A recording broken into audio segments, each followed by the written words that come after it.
as soon as it gives me the little indication that it is. Cool, looks like we're recording now. So let's go ahead and screen share. And I also wanted to show you guys a link for those of you that have Amazon Prime. If you are interested in watching a little supplemental video, this is what I show in class during this lecture. Again, this is the early abolition lecture. And on Amazon Prime, if you pay for Amazon Prime, Abolition. There's a PBS documentary called The Abolitionist.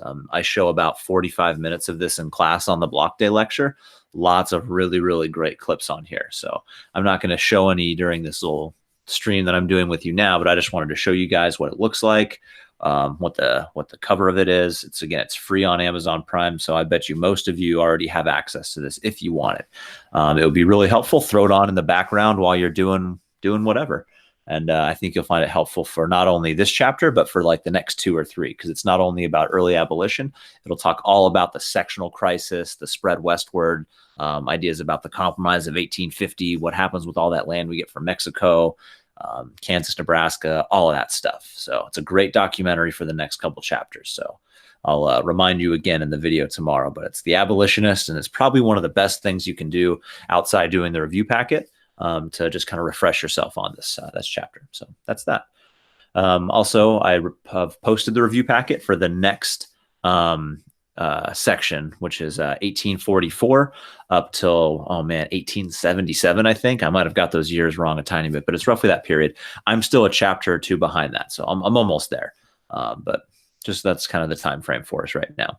Does anyone have any upcoming questions about the AP test or anything like that? Cool. Does this unit include Bleeding Kansas?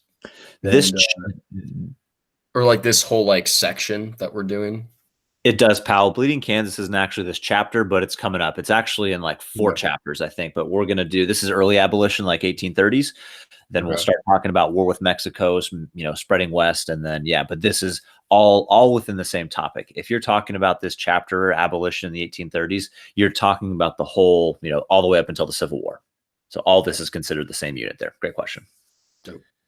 And just remember, guys, this is a large, complex topic, and you don't have to know every single detail. Like you can tell the story of the sectional crisis, for example, without Bleeding Kansas, even though it's a really, important part. We just have to have a couple of the pieces of evidence. So, make sure you look at the vocabulary for the learning targets, and just make sure you are comfortable with the topic, the impact of the sectional crisis on American society. It spans a couple chapters. So cool.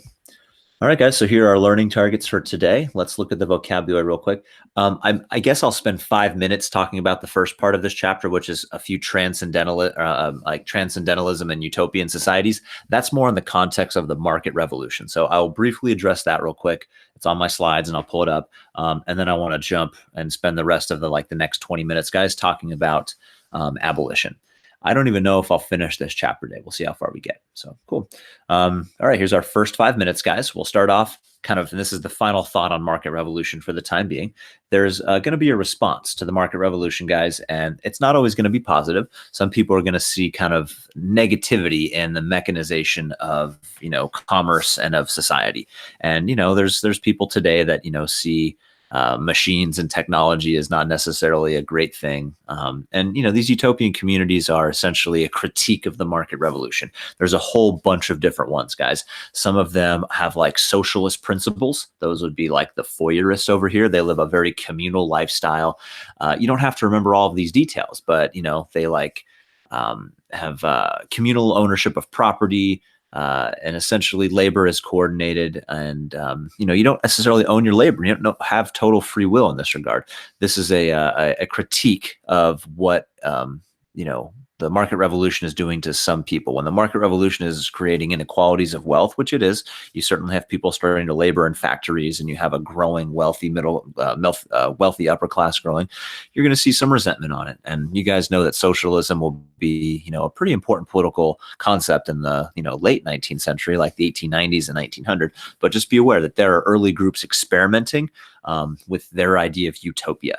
And it's just typically a response to the market revolution. Some of them are religious based, the Shakers. They actually even predate the market revolution, but they'll see a resurgence in popularity after the market revolution. And you also have groups like the Oneidans. So guys, there's a kind of an overlap here with Second Great Awakening and market revolution. And that's what these utopian communities represent.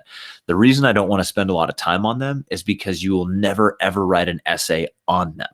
They could simply be used as an analysis point on either the Second Great Awakening or the market revolution. If you're writing about the market revolution and telling me about canals and roads and new markets opening up, that's great. And you're probably going to get a really good score. And if you can also add something about certain people like transcendentalists and utopian communities, kind of not always thinking the impacts of the market revolution are good, that would be a way to show them that you have a little bit deeper understanding. This is also, guys, the era of, transcendentalist thinkers like Ralph Waldo Emerson and Henry David Thoreau. These are the men that are kind of providing the body of literature that is critiquing the market revolutions. It has something to do with escaping back into nature. They certainly are seeing very early parts of industrial pollution right here, but these men aren't really known for being major anti-pollution advocates. But be aware, guys, they're commenting on the changes brought about by the market revolution.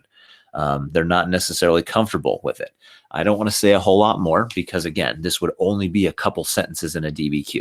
I hope I haven't confused you with any of this, guys, but if you're writing about the market revolution, you could add something about transcendentalist writers, Emerson and Thoreau, or something about utopian communities to show that some people are going to have a different take and a critique of the market revolution, saying it's not all necessarily a positive thing.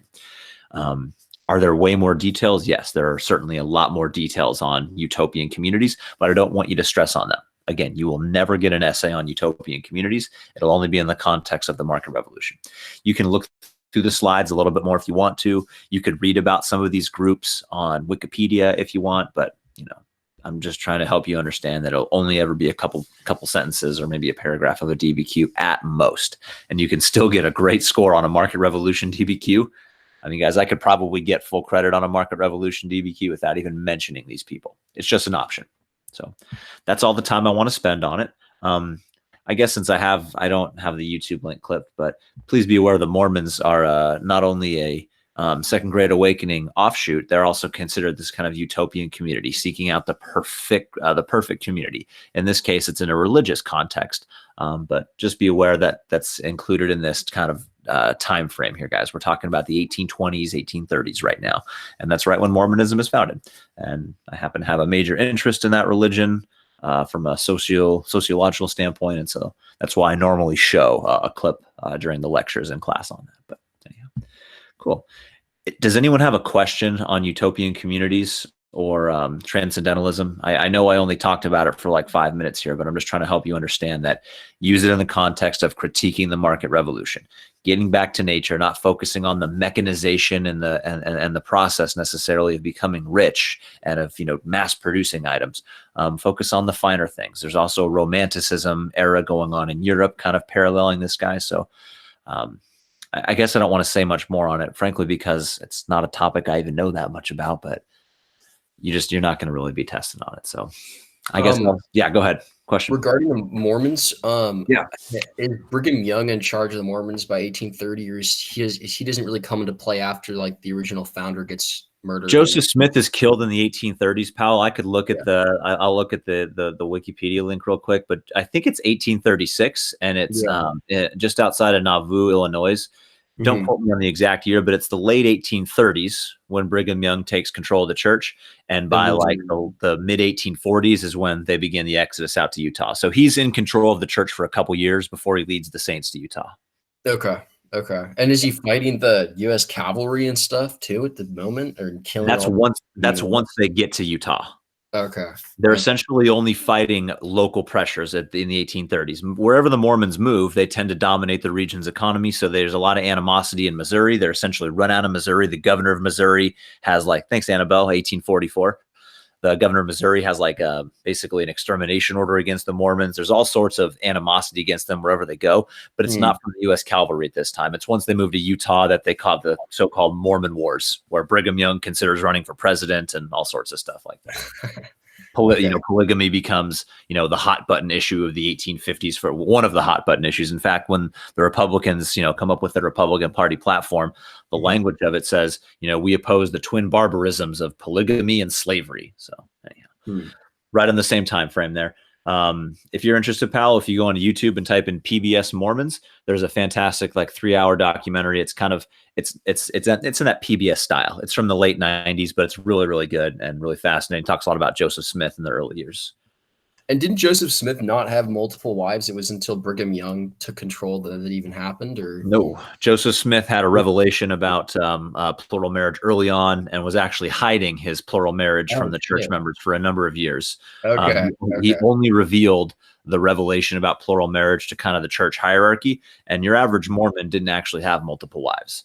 It Yeah. was more the church hierarchy, but no, Joseph Smith totally was involved in that for sure. Yeah, because like Brigham Young had like something like 55 wives I or actually something. I actually have seen something Insane. super interesting, and it was total speculation, but it was someone who left the Mormon church, and they were speculating that one of the reason why Joseph Smith had the revelation about plural marriage was so he Mhm. could essentially justify his affairs and sanct. But who knows? Yeah.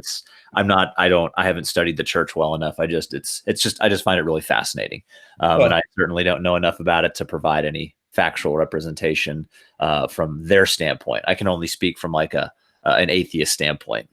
And polygamy no longer exists in the Mormon faith, or does it? No, it does, dude. I drive through the polygamous communities every time I'm in Utah. Okay, no way. I know a bunch of Mormon people Wait, that live in our area, but there's no polygamy going on in Yeah, a it's lot because of it's not sanctioned by the Mormon Church. It's yeah. not sanctioned by the Mormon Church, but there are tens of thousands of fundamentalist Mormons who live in Yeah. offshoot communities who practice it. You see them all over southern Utah. Wow. Okay. Yeah. Please don't take any of my word for it. This is not a critique. I don't like most. I love the Mormon faith in terms of what it teaches about community. I obviously don't agree with a lot of spirituality, but man, family, Strong connection, family systems, yeah. helping each other out. Yeah. Integrity, family values.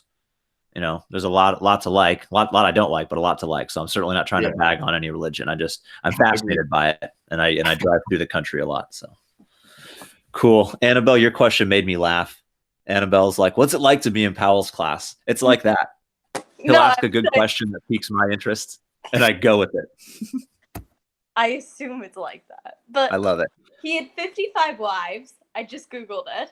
55. There you go. Um, And Technically, they're all separate religions, but they're also not separate religions. I watched a bunch of documentaries on polygamy a while back. fortunately, we won't have a huge level of detail on the test on any of this stuff, guys. Just be aware that it's an example of a utopian community at this time. It's related to the Second Great Awakening. Mormon specifically a Second Great Awakening. Some of the other ones, like the Fourierists and the Oneidans, those are more market revolution related. So great.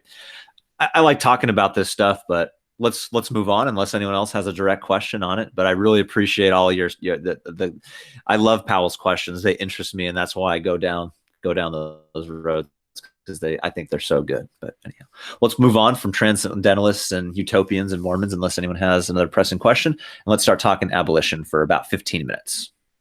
We will not finish this chapter today. That's okay. All right, guys, remember, part of the Second Great Awakening is social reform movements. Not only is it prison reform, it is, beginning of public education. It's things like temperance and banning alcohol. But probably the most important Second Great Awakening social reform movement is abolition. And remember, women will play a huge role in this abolition movement. Guys, abolition is going to change in the 1830s. And this is the key word that you got to understand is the shift. In the 1830s, we're going to start having a fringe group of people, specifically fringe group of evangelical Christians. It's not a majority of the nation, folks, and they're demanding something new. They're demanding immediate emancipation without compensating their owners. There's been schemes and plans, guys, in this country for a long time about how we can end slavery. Will we free slaves gradually over time? Will their children be free? Will we free them and then send them to Africa? That's the colonization movement. But in the 1830s, evangelical Christians start demanding immediate emancipation without compensation. And if you're a Southerner and you own a lot of slaves and your economic livelihood is based on slavery, essentially, or you're a northern factory owner whose products are slave cotton, that's a scary thing to you. They're threatening to essentially end your way of life. And we know that Southerners are going to respond to this very, very negatively. So you need to know what immediate emancipation is, and you need to know that it's influenced by the Second Great Awakening. This was a source, I think Aaron asked about this last week, guys. This is a very commonly used source on the AP test. It's a piece of literature called David Walker's Appeal.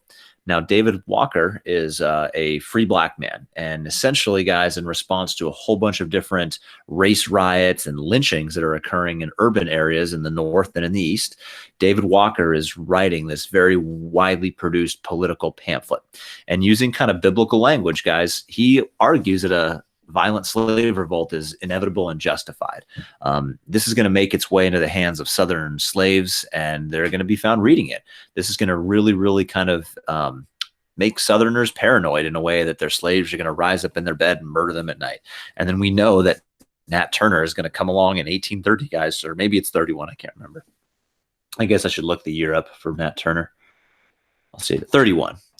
2 years after David Walker's appeal, guys, we have that, that attempt at a very, very violent slave revolt. We'll talk more about Nat Turner in a second, but I know that most of the people in this, in this chat here already know where we're going with Nat Turner. So again, guys, this is a piece of evidence you might use on a DBQ about abolition. This is a very, very violent justification, or I'm sorry, it's trying to justify a violent opposition to slavery. I don't know whether or not you agree with slaves call to violence. If I'm enslaved, I might want to rise up against my master, but I also don't know that murder. I also don't think that murder is acceptable. So I don't know, but you got to try and think of both perspectives here, guys. Think about how slaves would feel. Think about how Southern slave owners would feel. Think about how, your disrespect for the law or lack of respect for the law plays into this. Know what this pamphlet is, know it's widely distributed, and it's going to scare Southerners. Was Nat Turner a direct result of David Walker?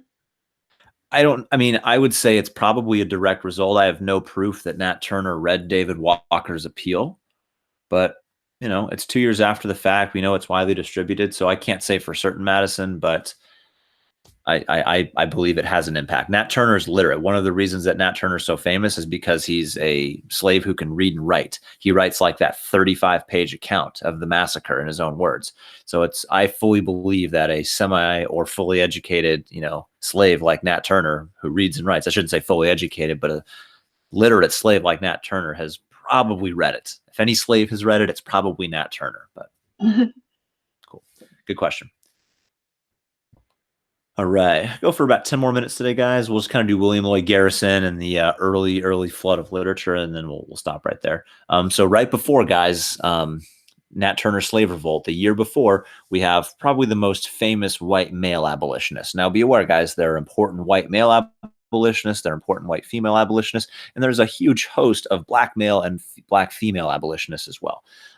Remember, we'll talk a little bit about Frederick Douglass and, about Harriet Tubman. They're going to be our examples. And then we'll talk about men like William Lloyd Garrison and Angelina Grimke for our white examples.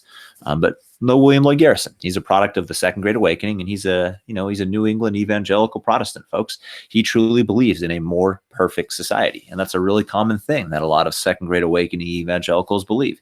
We can make society into something like God would be proud of.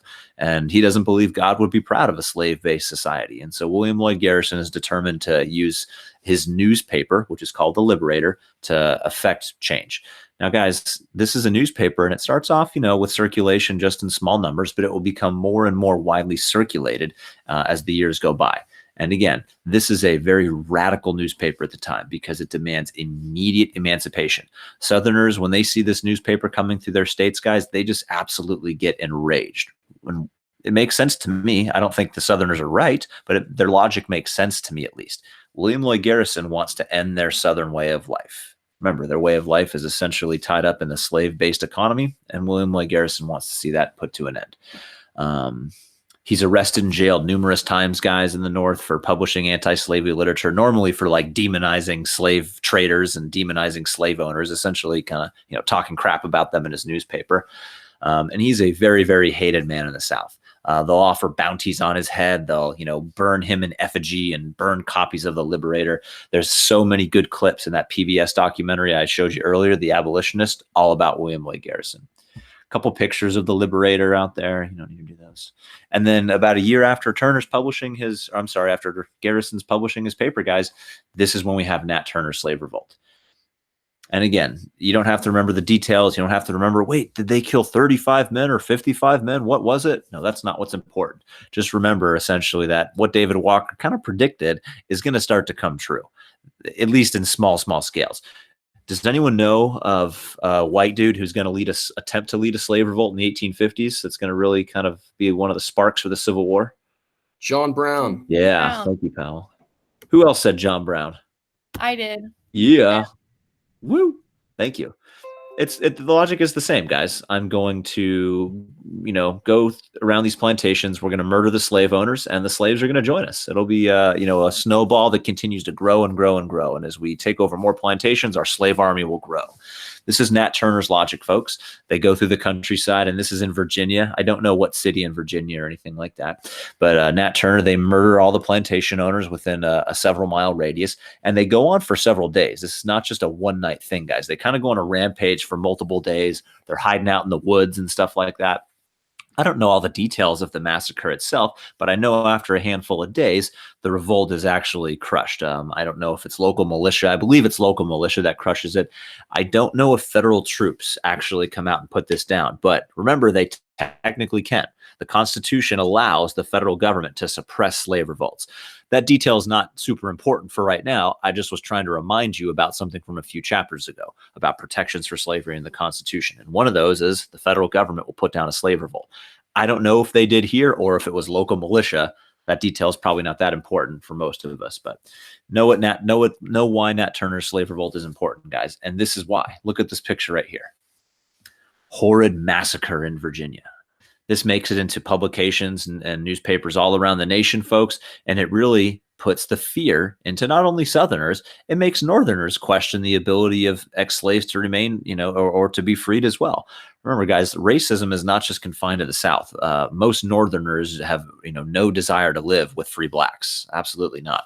And so be aware of what the impact of Nat Turner's slave revolt is. It's tighter and more strict slave laws in Southern states. They'll have, tighter curfews on stuff. Owners will actually, be limited in when they can send their slaves off the plantations, but they'll have tighter restrictions on slavery within these states in an attempt to, prevent slaves from acquiring weapons. It'll be illegal to teach slaves to read and write, for example. And that law was already on the books. It'll just be more tightly enforced. So again, guys, local laws are going to clamp down to try to essentially prevent massacres like this from happening again. There's all sorts of videos on this, and I just kind of want you to think about violent responses to slavery and nonviolent responses to slavery. William Lloyd Garrison and the Liberator, that's a nonviolent response. Nat Turner and his slave revolt, that's a very, very violent response. So, folks, that's actually where I'm going to stop today because there's so much more I want to talk about for this this chapter. I'm going to stop right there. Nat Turner is a good starting point. Understanding the connection between the Second Great Awakening and William Lloyd Garrison, his evangelical desire to reform society. And then early on, we know examples of nonviolent response, which is essentially literature. And we'll talk more about the publishing of literature. Remember, the American Anti-Slavery Society is going to flood the South with literature. And then we'll talk about more violent examples. John Brown, Nat Turner, for example. That's where I'm going to stop today. I'm going to finish this chapter tomorrow. Do you have any questions for me?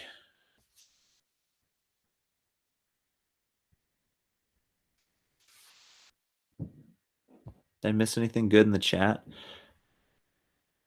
No. All right, folks. So again, I have a lot more I want to say on early abolition, but that's where I will go ahead and stop it for the day.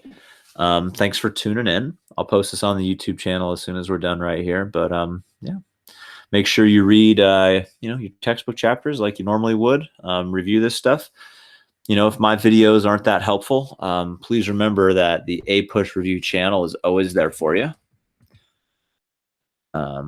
For example, if I did APUSH review abolition, there's other videos on this stuff, guys. I think you should, listen to my lectures, and I think you should also watch other AP teachers as well. I think I do an okay job explaining some stuff, but these guys are great too. So please be aware there are so many different tools. Digital learning kind of sucks. I know I'm best in person, but be aware that there's more support out there and help than just just my little video lectures. Cool. Any questions or concerns? Jokes? Pets to show me on screen? Cool. I'll go ahead and stop recording. I don't know where my cat is right now.